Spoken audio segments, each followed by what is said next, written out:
আসসালামু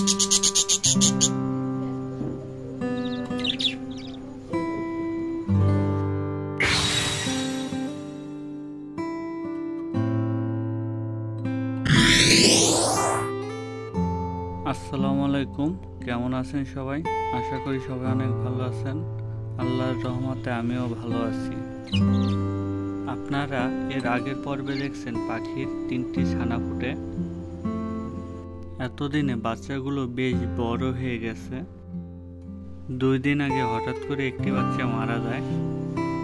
আজকে খাঁচার কাছে এসে দেখি আরেকটি বাচ্চা মাটির থেকে মাথা উঠাতে পারছে না। ওর পেটে কোনো খাবারও নেই, অনেক দুর্বল হয়ে গেছে। ওর বাবা মা ওকে খাবারও খাওয়াচ্ছে না। জানি না হঠাৎ কেন এমন হলো। এরা দুইজন নিরিবিলি বসে আছে, বাচ্চার দিকে কোনো খেয়ালই নেই।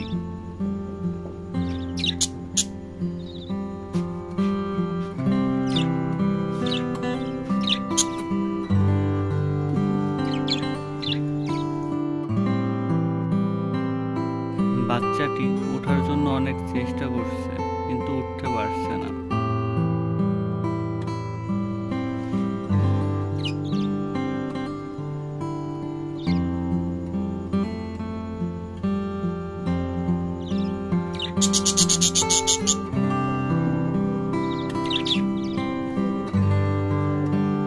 ভিডিওটি ভালো লাগলে লাইক কমেন্ট করুন, চ্যানেলটি সাবস্ক্রাইব করে আমাদের সাথেই থাকুন। আজ এই পর্যন্তই, দেখা হবে পরবর্তী ভিডিওতে। আল্লাহ হাফেজ।